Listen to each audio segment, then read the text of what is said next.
ਅਸਲਾਮੁ ਅਲੈकुम ਦੋਸਤੋ। ਇਹ ਰਸਤਾ ਸਰਕਾਰੀ ਤੇ ਆਪਣੀ ਮਕਈ ਦੀ ਫਸਲ ਵਾਲੀ ਇਹ ਜ਼ਮੀਨ ਮੇਰੇ ਦੋਸਤਾਂ ਦੇ ਸਾਹਮਣੇ। ਇੱਥੋਂ ਤੱਕ ਜਿੰਨੀ ਮਕਈ ਹੈਗੀ ਏ ਇਹ ਸਾਰੀ ਆਪਣੀ ਜ਼ਮੀਨ ਹੈਗੀ ਜੇ। ਇਹ ਤਮਾਮ ਪਿੱਛੇ ਵੀ ਮਕਈ ਏ। ਇਹ ਗੰਦਮ ਆਪਣੀ ਨਹੀਂ ਹੈਗੀ, ਇਹ ਗੰਦਮ ਆਪਣੀ ਨਹੀਂ ਹੈਗੀ, ਇਹ ਪਿੱਛੇ ਮਕਈ ਹੈਗੀ ਏ ਤਮਾਮ। ਤੋ ਸਾਹਮਣੇ ਜਿੱਥੇ ਮੈਂ ਉਂਗਲ ਦਾ ਕਰ ਰਿਹਾ ਇਸ਼ਾਰਾ, ਇੱਥੇ ਗਾँव ਹੈਗਾ ਬੜਾ ਵੱਡਾ, ਤੇ ਇੱਥੇ ਰੇਲ ਗਾੜੀ ਦੀ ਪਟੜੀ ਵੀ ਹੈਗੀ ਏ। ਤੇ ਇਸ ਸਾਈਡ ਤੇ ਇਹ ਵੇਖੋ, ਇਹ ਗਾँव, ਰੇਲ ਗਾੜੀ ਦੀ ਪਟੜੀ, ਮਕਈ ਦੀ ਫਸਲ, ਇਹ ਤਮਾਮ ਆਪਣੀ ਜ਼ਮੀਨ ਹੈ। ਤੇ ਰਸਤਾ ਸਰਕਾਰੀ ਇੱਥੇ ਲੱਗਿਆ ਸੋਲੰਗ। ਦੋਸਤਾਂ ਨੂੰ ਮੈਂ ਅੱਛੀ ਤਰ੍ਹਾਂ ਕੈਮਰਾ ਕਰੀਬ ਕਰਕੇ ਦਿਖਾਵਾਂਗਾ ਕਿ ਸੋਲੰਗ ਲੱਗਿਆ ਹੈ। ਆ ਵੇਖੋ, ਇਹ ਬੜਾ ਵੱਡਾ ਗਾँव ਹੈਗਾ ਜੀ। ਇਸ ਸਾਈਡ ਤੇ ਆਪਣੀ ਜ਼ਮੀਨ ਦੇ ਇੰਤਹਾਈ ਕਰੀਬ ਦੋ ਗਾँव ਮੌਜੂਦ ਹੈਗੇ ਨੇ। ਇਹ ਟਰਪੈਨ ਹੈ, ਇਹ ਟਰਪੈਨ ਆਪਣੀ ਨਹੀਂ ਹੈਗੀ, ਲੇਕਿਨ ਇਹਦਾ ਪਾਣੀ ਆਪਾਂ ਲਗਾ ਸਕਦੇ ਹਾਂ। ਅਗਰ ਆਪਾਂ ਨੂੰ ਪਾਣੀ ਦੀ ਜ਼ਰੂਰਤ ਪਵੇ ਨਾ ਫਿਰ ਲਗਾ ਸਕਦੇ ਹਾਂ, ਵਰਨਾ ਆਪਣੀ ਜ਼ਮੀਨ ਨੂੰ ਨਹਿਰੀ ਪਾਣੀ ਵਾਫਰ ਹੈਗਾ ਜੀ। ਇਹ ਵੇਖੋ ਦੋਸਤੋ, ਇਹ ਲੱਗਿਆ ਸੋਲੰਗ। ਇੱਥੇ ਆਪਣੀ ਜ਼ਮੀਨ ਦਾ ਤਕਰੀਬਨ 2 ਏਕੜ ਫਰੰਟ ਹੈਗਾ ਜੀ। ਇਹ ਸੋਲੰਗ ਇੱਥੇ ਆਪਣੀ ਜ਼ਮੀਨ ਦਾ ਫਰੰਟ ਹੈ। ਤੇ ਦੋਸਤਾਂ ਦੇ ਸਾਹਮਣੇ ਇਹ ਗਾँव ਹੈਗਾ ਹੈ, ਤੇ ਇੱਥੇ ਹੀ ਡਬਲ ਮੇਨ ਰੋਡ ਹੈਗਾ ਹੈ। ਯਾਨੀ ਕਿ ਦੋਸਤੋ, ਆਪਾਂ ਆਰਿਫ ਵਾਲਾ ਪਾਕਪਤਨ ਡਬਲ ਮੇਨ ਰੋਡ ਤੋਂ ਸਿਰਫ 2 ਮੁਰੱਬੇ ਫਾਸਲੇ 'ਤੇ ਮੌਜੂਦ ਆ ਇਸ ਟਾਈਮ, ਜਿਹਨੂੰ ਆਪਾਂ ਮਲਤਾਨ ਰੋਡ ਵੀ ਕਹਿ ਸਕਦੇ ਹਾਂ। ਇਹ ਸਾਹਮਣੇ ਹੈਗਾ ਜੀ ਬਿਲਕੁਲ, ਮਲਤਾਨ ਰੋਡ ਵੀ ਕਹਿ ਸਕਦੇ ਹਾਂ। ਅਗਰ ਤੁਸੀਂ ਇੰਟਰਨੈਟ 'ਤੇ ਚੈੱਕ ਕਰਦੇ ਜੀ ਨਾ, ਉੱਥੇ ਲਿਖਿਆ ਆਉਂਦਾ ਦਿੱਲੀ ਮੇਨ ਰੋਡ। ਦੋਸਤੋ, ਅਕਸਰ ਆਪਣੀ ਵੀਡੀਓ ਦੇ ਅੰਦਰ ਇਹ ਗੱਲ ਕਰਦਾ ਹੁੰਦਾ ਕਿ ਪਾਕਿਸਤਾਨ ਦਾ ਸਭ ਤੋਂ ਲੰਮਾ ਅਤੇ ਸਭ ਤੋਂ ਪੁਰਾਣਾ ਮੇਨ ਰੋਡ ਜਿਹੜਾ ਇੰਟਰਨੈਟ 'ਤੇ ਦਿੱਲੀ ਮੇਨ ਰੋਡ ਦੇ ਨਾਲ ਮਸ਼ਹੂਰ ਹੈਗਾ ਜੀ। ਇਹ ਸਾਹਮਣੇ ਹੈਗਾ ਜੀ। ਇੱਥੋਂ ਸਿਰਫ 2 ਮੁਰੱਬੇ ਦੇ ਫਾਸਲੇ 'ਤੇ ਆਪਣੀ ਇਹ 5 ਏਕੜ ਜ਼ਮੀਨ ਤੋਂ ਸਿਰਫ 2 ਮੁਰੱਬੇ ਦੇ ਫਾਸਲੇ 'ਤੇ ਇਹ ਸਾਹਮਣੇ ਦੋਸਤਾਂ ਨੂੰ ਮਿਲੇਗਾ double main road. Double main road ਆਪਣੀ ਜ਼ਮੀਨ ਤੋਂ ਸਿਰਫ 2 ਮੁਰੱਬੇ ਫਾਸਲਾ ਹੈਗਾ ਜੀ। ਉਹ ਡਬਲ ਮੇਨ ਰੋਡ ਜਿਹਨੂੰ ਆਪਾਂ ਮਲਤਾਨ ਮੇਨ ਰੋਡ ਵੀ ਕਹਿੰਦੇ ਹਾਂ, ਆਰਿਫ ਵਾਲਾ ਪਾਕਪਤਨ ਮੇਨ ਰੋਡ ਵੀ ਕਹਿੰਦੇ ਹਾਂ, ਬੂਰਾ ਵਿਆੜੀ ਮਲਤਾਨ ਮੇਨ ਰੋਡ ਕਹਿੰਦੇ ਹਾਂ। ਲੇਕਿਨ ਇੰਟਰਨੈਟ 'ਤੇ ਅਗਰ ਆਪਾਂ ਚੈੱਕ ਕਰਨੇ ਆ ਨਾ, ਉੱਥੇ ਲਿਖਿਆ ਆਉਂਦਾ ਦਿੱਲੀ ਮੇਨ ਰੋਡ। ਮੈਂ ਦੋਸਤਾਂ ਨੂੰ ਅਕਸਰ ਗੱਲ ਕਰਦਾ ਹੁੰਦਾ, ਪਾਕਿਸਤਾਨ ਦਾ ਸਭ ਤੋਂ ਲੰਮਾ ਅਤੇ ਸਭ ਤੋਂ ਪੁਰਾਣਾ ਮੇਨ ਰੋਡ ਇੰਤਹਾਈ ਕਰੀਬ ਆਪਣੀ ਇਹ ਜ਼ਮੀਨ ਦੇ। ਇਹ ਤਮਾਮ ਮਕਈ ਦੀ ਫਸਲ ਆਪਣੀ ਜ਼ਮੀਨ ਦੇ ਅੰਦਰ ਹੈਗੀ ਏ। ਇਹ ਰਸਤਾ ਸਰਕਾਰੀ ਏ। ਇੱਥੇ 2 ਏਕੜ ਦਾ ਫਰੰਟ ਹੈਗਾ, ਅਤੇ ਦੂਸਰੀ ਸਾਈਡ 'ਤੇ ਰੇਲ ਗਾੜੀ ਦੀ ਪਟੜੀ ਹੈਗੀ ਏ। ਦੋਸਤਾਂ ਨੂੰ ਮੈਂ ਉਹ ਵੀ ਦਿਖਾਵਾਂਗਾ। ਦੂਸਰੀ ਸਾਈਡ 'ਤੇ ਇਹ ਸਾਹਮਣੇ ਰੇਲ ਗਾੜੀ ਦੀ ਪਟੜੀ ਹੈਗੀ ਏ।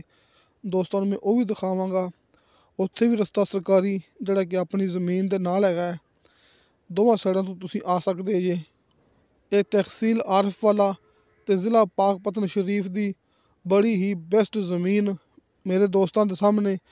ਅਕਸਰ ਦੋਸਤ ਮੈਨੂੰ ਕਮੈਂਟ ਕਰਦੇ ਹੁੰਦੇ ਨੇ ਕਿ ਭਾਈ ਅਬਦੁਲ ਵਾਹਦ, ਤੁਸੀਂ ਹੁਣ ਆਰਿਫ ਵਾਲਾ ਅਤੇ ਪਾਕਪਤਨ ਸ਼ਰੀਫ ਦੀਆਂ ਜ਼ਮੀਨਾਂ ਦਿਖਾਉਣੀਆਂ ਬੰਦ ਕਰ ਦਿੱਤੀਆਂ ਨੇ।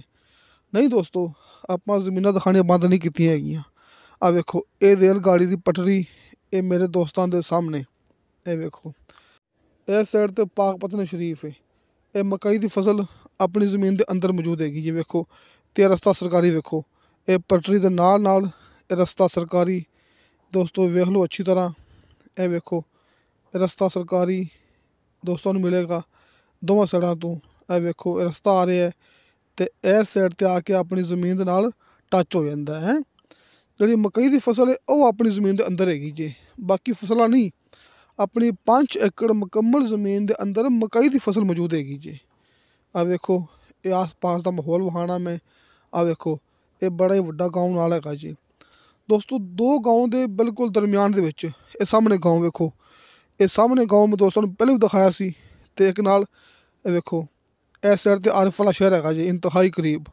ਆਰਿਫ ਵਾਲੇ ਸ਼ਹਿਰ ਤੋਂ ਆਪਾਂ ਖੜ੍ਹੇ ਹਾਂ 6 ਕਿਲੋਮੀਟਰ ਫਾਸਲੇ 'ਤੇ। ਇਹ ਗਾँव ਵੇਖ ਲਓ, ਜਾਣੀ ਕਿ 2 ਗਾँव ਦੇ ਦਰਮਿਆਨ ਦੇ ਵਿੱਚ ਆਪਣੀ ਜ਼ਮੀਨ ਹੈ, 2 ਪਿੰਡਾਂ ਦੇ ਦਰਮਿਆਨ ਦੇ ਵਿੱਚ। ਇਹ ਰਸਤਾ ਸਰਕਾਰੀ ਚੈੱਕ ਕਰ ਲਓ। ਇਹ ਸਾਹਮਣੇ ਗਾँव ਵੇਖ ਲਓ, ਰਸਤਾ ਸਰਕਾਰੀ ਇਹ ਵੇਖ ਲਓ। ਯਾਨੀ ਕਿ ਦੋਵਾਂ ਸਾਈਡਾਂ ਤੋਂ ਰਸਤਾ ਸਰਕਾਰੀ ਆ ਰਿਹਾ ਹੈ। ਡਬਲ ਮੇਨ ਰੋਡ ਤੋਂ ਸਿਰਫ 2 ਮੁਰੱਬੇ ਦੇ ਫਾਸਲੇ 'ਤੇ ਆਪਣੀ ਇਹ ਜ਼ਮੀਨ ਹੈ ਮੇਰੇ ਦੋਸਤਾਂ ਦੇ ਸਾਹਮਣੇ।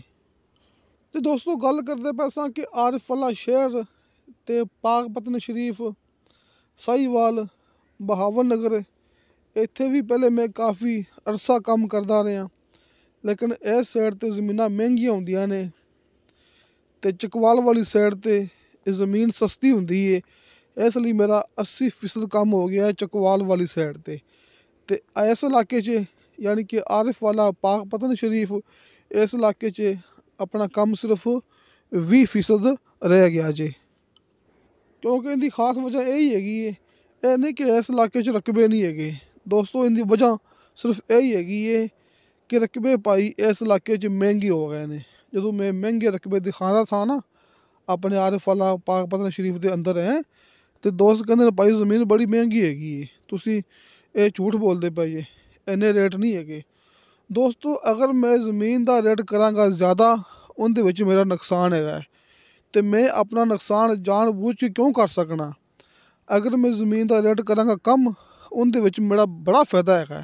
ਨੰਬਰ 1 ਮੇਰੇ ਵਿਊਜ਼ ਅੱਛੇ ਜਾਣਗੇ, ਨੰਬਰ 2 ਮੇਰੀ ਜ਼ਮੀਨ ਸੇਲ ਹੋ ਜਾਏਗੀ, ਡਬਲ ਫਾਇਦਾ ਮੇਰਾ। ਅਗਰ ਮੈਂ ਸਸਤੀ ਜ਼ਮੀਨ ਦਿਖਾਵਾਂ ਨਾ, ਮੇਰਾ ਡਬਲ ਫਾਇਦਾ ਹੈਗਾ ਜੀ।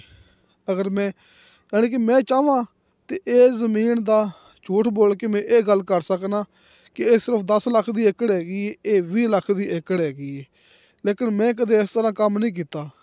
ਮੇਰਾ ਕੰਮ ਹੈ ਹਕੀਕਤ ਵਾਲਾ। ਫੇਕ ਵੀਡੀਓ ਤੋਂ ਬਚੋ ਅਤੇ ਹਕੀਕਤ ਦੀ ਤਰਫ ਆ ਜਾਓ। ਦੋਸਤੋ ਨੂੰ ਮੈਂ ਹਰ ਵੀਡੀਓ ਦੇ ਵਿੱਚ ਇਹ ਗੱਲ ਕਰਦਾ ਹੁੰਦਾ। ਦੋਸਤੋ ਆਰਿਫ ਵਾਲੇ ਦੇ ਇਲਾਕੇ ਦੇ ਵਿੱਚ ਰੇਟ ਹੈਗਾ 50 ਲੱਖ ਤੋਂ ਕਰਾਸ ਹੁਣ, 50 ਲੱਖ, 60 ਲੱਖ, 70 ਲੱਖ ਫੀ ਏਕੜ ਰੇਟ ਹੋ ਗਿਆ ਜੀ ਇੱਥੇ। ਅਤੇ ਇਸ ਲਈ ਹੁਣ ਮੈਂ ਕੰਮ ਕਰਦਾ ਪਿਆ ਚਕਵਾਲ ਦੇ ਇਲਾਕੇ 'ਚ, ਜਿੱਥੇ ਜ਼ਮੀਨ ਸਸਤੀ ਹੈ, ਕਿਉਂਕਿ ਜ਼ਮੀਨ ਦੀ ਮਿੱਟੀ ਇੱਕ ਜੈਸੀ ਹੈ। ਸਿਰਫ ਬਸ ਉਸ ਇਲਾਕੇ 'ਚ ਨਹਿਰੀ ਪਾਣੀ ਨਹੀਂ ਹੁੰਦਾ ਅਤੇ ਜ਼ਮੀਨ ਦੀ ਕੀਮਤ ਅੱਧੋ ਅੱਧ ਕਮ ਹੁੰਦੀ ਹੈ। ਇੱਥੇ ਨਹਿਰੀ ਪਾਣੀ ਹੈਗਾ ਅਤੇ ਇਸ ਵਾਸਤੇ ਜ਼ਮੀਨ ਦੀ ਕੀਮਤ ਬਹੁਤ ਜ਼ਿਆਦਾ ਮਹਿੰਗੀ ਹੋ ਗਈ ਹੈ। ਅਤੇ ਦੋਸਤੋ 2,50,000 ਰੁਪਇਆ ਇਹ ਜ਼ਮੀਨ ਦਾ ਠੇਕਾ ਹੈਗਾ ਜੀ, ਕਿਉਂਕਿ ਆਪਣੀ ਜ਼ਮੀਨਾਂ ਠੇਕੇ ਵਾਲੀਆਂ ਮੁਕੰਮਲ ਗਰੰਟੀ ਨਾਲ, ਇਹਦੇ ਵਿੱਚ ਕੋਈ ਓਲਾ ਨਹੀਂ ਹੁੰਦਾ। ਤੁਸੀਂ ਕਿਸੇ ਦੇ ਗਲਤ ਕਮੈਂਟ 'ਤੇ ਇਤਬਾਰ ਨਹੀਂ ਕਰਨਾ ਹੈਗਾ। ਜਿਹੜੇ ਗਲਤ ਕਮੈਂਟ ਕਰਦੇ ਨੇ ਉਹ ਆਪਣੇ ਨਾਲ ਰਾਬਤਾ ਵੀ ਨਹੀਂ ਕਰਦੇ ਹੈਗੇ, ਪਤਾ ਨਹੀਂ ਆਪਣੇ ਕੋਲ ਕਿਉਂ ਡਰਦੇ ਹੈਗੇ ਨੇ। ਸਾਹਮਣੇ ਸਕਰੀਨ 'ਤੇ ਦੋਸਤਾਂ ਨੂੰ ਮੇਰਾ WhatsApp ਨੰਬਰ ਮਿਲ ਗਿਆ ਹੋਣਾ ਹੈ, ਤੁਸੀਂ ਇਸ ਨੰਬਰ 'ਤੇ ਵਾਇਸ ਮੈਸੇਜ ਕਰਨਾ ਹੈ, ਚੈਟ ਕਰਨੀ ਹੈ, ਮੌਕੇ 'ਤੇ ਆਉਣਾ ਹੈ, ਮੇਰੇ ਨਾਲ ਮੁਲਾਕਾਤ ਕਰਨੀ ਹੈ। ਤੁਹਾਡੀ ਮੁਲਾਕਾਤ ਹੋਵੇਗੀ ਡਾਇਰੈਕਟ ਮਾਲਕ ਨਾਲ, ਇਹ ਜ਼ਮੀਨ ਦਾ ਸੌਦਾ ਹੋਵੇਗਾ ਮਾਲਕ ਦੇ ਨਾਲ ਆਮਣੇ ਸਾਹਮਣੇ ਬੈਠ ਕੇ। ਲੇਕਿਨ ਇਹ ਜ਼ਮੀਨ ਠੇਕੇ ਵਾਸਤੇ ਨਹੀਂ ਹੈਗੀ, ਇਹ ਜ਼ਮੀਨ ਫਾਰ ਸੇਲ ਹੈ। ਮੈਂ ਦੋਸਤਾਂ ਨੂੰ ਇਹ ਗੱਲ ਕੀਤੀ ਹੈ ਨਾ, ਅਗਰ ਕਿਸੇ ਦੋਸਤ ਨੇ ਖਰੀਦ ਕੇ ਦੇਣੀ ਹੋਵੇ ਠੇਕੇ 'ਤੇ, ਇਹਦਾ ਠੇਕਾ ਹੈਗਾ 2,50,000 ਰੁਪਇਆ ਸਾਲ ਦਾ ਫੀ ਏਕੜ ਦੇ ਹਿਸਾਬ ਨਾਲ। ਅਤੇ ਦੋਸਤੋ ਇਸ ਜ਼ਮੀਨ ਦੀ ਡਿਮਾਂਡ ਕੀਤੀ ਹੈ ਮਾਲਕ ਨੇ ਫੀ ਏਕੜ ਦੇ ਹਿਸਾਬ ਨਾਲ 50 ਲੱਖ ਰੁਪਇਆ। ਦੋਸਤੋ 50 ਲੱਖ ਰੁਪਇਆ ਫੀ ਏਕੜ ਇਹਦੀ ਡਿਮਾਂਡ ਹੈ। ਹਲਕੀ ਫੁਲਕੀ ਕਮੀ ਪੇਸ਼ੀ, ਪਿਆਰ ਮੁਹੱਬਤ ਮੌਕੇ 'ਤੇ ਕਰਵਾ ਦਿਆਂਗੇ। ਸਾਹਮਣੇ ਸਕਰੀਨ 'ਤੇ ਦੋਸਤੋ ਨੂੰ ਮੇਰਾ WhatsApp ਨੰਬਰ ਮਿਲ ਗਿਆ ਹੋਣਾ ਹੈ। ਦੋਸਤੋ ਮੇਰਾ WhatsApp ਨੰਬਰ ਹੈਗਾ ਜੀ, ਤਾਂ ਕਿ ਆਪਣਾ ਜਲਦੀ ਰਾਬਤਾ ਹੋ ਸਕੇ। ਤੁਸੀਂ ਕਾਲ 'ਤੇ ਨਹੀਂ ਰਹਿਣਾ ਹੈਗਾ, ਤੁਸੀਂ ਬੇਫਿਕਰ ਹੋ ਕੇ ਮੈਨੂੰ WhatsApp 'ਤੇ ਮੈਸੇਜ ਕਰਨਾ ਹੈ ਅਤੇ ਤੁਹਾਨੂੰ फ़ौरन रिप्लाई मिलेगी।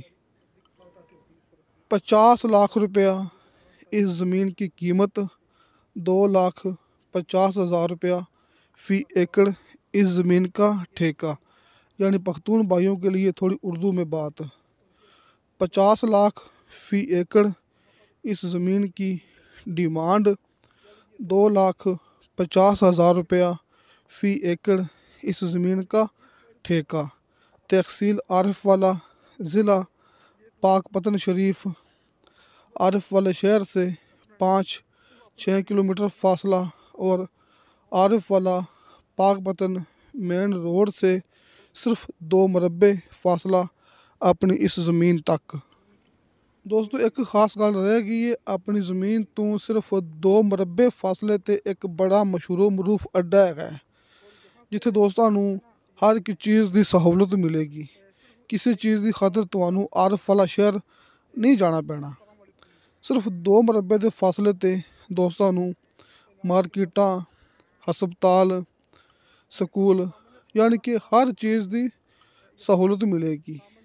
यानी पेट्रोल पंप, रेस्टोरेंट, हर तरह ਦੀਆਂ ਫੈਕਟਰੀਆਂ, यानी कि हर एक चीज़ जिंदी ਆਪਾਂ ਨੂੰ ਜ਼ਰੂਰਤ ਹੁੰਦੀ ਏ ਸਿਰਫ 2 ਮੁਰੱਬੇ ਫਾਸਲੇ ਤੇ ਮੌਜੂਦ ਏ।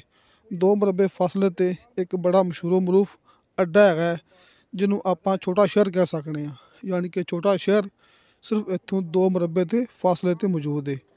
ਤੇ ਦੋਸਤੋ इंशाअल्लाह ताला बशर्ते ज़िंदगी बाफजले खुदा मिलांगे अगली वीडियो ते। अल्लाह हाफिज़।